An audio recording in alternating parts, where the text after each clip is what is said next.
طائف کا یہ واقعہ۔ جب حضور وہاں سے اب مکہ میں داخل ہونا چاہ رہے تو ان بدبختوں نے، جتنے مشرکین تھے، ان سب نے آپ کا داخلہ منع کر دیا تھا، کہا کوئی محمد کو اب پناہ نہیں دے گا، مکہ میں اندر آنے نہیں دے گا، کوئی پناہ نہیں دے گا۔ 3 سال تو پہلے آپ نے گزار دیے شیب ابی طالب میں، ابھی رہا ہوئے طائف تک گئے، وہاں سے واپس آ رہے، انہوں نے کہا کوئی پناہ نہیں دے۔ اب رسول اللہ صلی اللہ علیہ وسلم واپس آنا چاہ رہے تھے، کیونکہ طائف کے لوگوں نے بھی پناہ نہیں دی، ایمان نہیں لایا، تو اب حضور واپس آنا چاہ رہے، لیکن سوچنے لگے مکہ میں داخل ہونے سے پہلے میں کس کی پناہ میں ہوں گا، کہ ان لوگوں نے تو منع کر دیا کوئی پناہ نہ دے۔ تو اس موقع پر ایک شخص تھا مطعم ابن عدی، اس نے اپنے قوم کے لوگوں کو، خاندان والوں کو لیا اور اس نے کہا میں محمد رسول اللہ کو پناہ دوں گا۔ یہ ایمان تو نہیں لایا تھا، لیکن اس نے کہا کب ان کو کوئی کچھ نہیں کہے گا۔ قوم اور خاندان کے لوگ لائے، بیت اللہ میں آیا، اس نے اعلان کیا میں حضور کو پناہ دوں گا، آج کے بعد ان کو کوئی تکلیف نہیں پہنچائے گا، کیونکہ چچا کا تو انتقال ہو گیا، جو ساتھ دینے والا تھا ابو طالب وہ تو دنیا سے چلا گیا۔ پھر مطعم بن عدی نے آپ علیہ الصلوۃ والسلام کو، حضرت زید کو پناہ دیا۔ تو رسول اللہ صلی اللہ علیہ وسلم ان کے اس احسان کا بھی تذکرہ کرتے تھے۔ بدر کے موقع پر جب قیدی بنا کے لائے گئے 70 کفار، تو رسول اللہ صلی اللہ علیہ وسلم نے فرمایا اگر مطعم ابن عدی ہوتے اور وہ مجھے کہتے کہ ان کو آزاد کر دو تو میں ان کو آج آزاد کر دیتا، لیکن مطعم بن عدی نہیں۔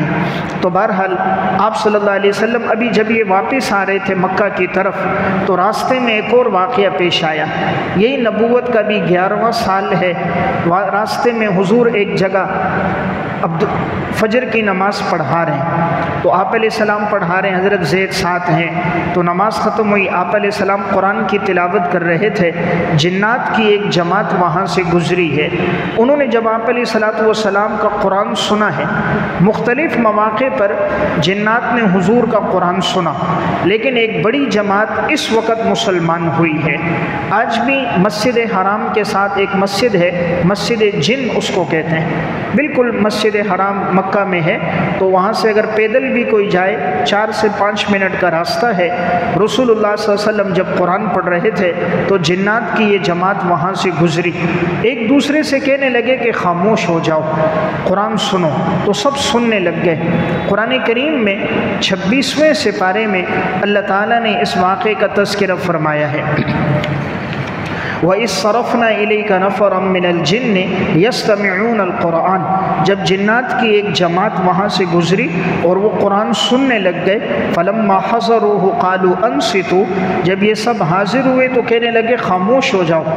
فَلَمَّا قُضِيَ وَلَّوْا إِلَىٰ قَوْمِهِم مُنذِرِينَ، جب نماز مکمل ہو گئی پھر یہ لوگ وہاں سے لوٹے، اپنی قوم کو ڈرانے لگے اور یہ کہنے لگے قَالُوا يَا قَوْمَنَا، جنات نے اپنی جماعت سے کہا اے ہماری قوم، انا سمعنا کتابا انزل من بعد موسیٰ، یقیناً ہم نے ایک ایسی کتاب سنی ہے موسیٰ علیہ السلام کے بعد جو نازل کی گئی، مصدقا لما بین یدیہ، جو پہلی کتابوں کی تصدیق کرنے والی ہے، یہدی الی الحق، حق کی طرف رہنمائی کرنے والی ہے، وإلی طریق مستقیم، سیدھے راستے کی طرف رہنمائی کرنے والی ہے۔ یا قومنا اجیبوا داعی اللہ، اے ہماری قوم تم قبول کرو اللہ کی طرف دعوت دینے والے کی پکار کو، وآمنوا بہ، پیغمبر پر ایمان لے کر آؤ، یغفر لکم من ذنوبکم، واللہ تمہارے گناہوں کو معاف کر دے گا، ویجرکم من عذاب علیم، اور وہ اللہ تمہیں دردناک عذاب سے نجات دے دے گا۔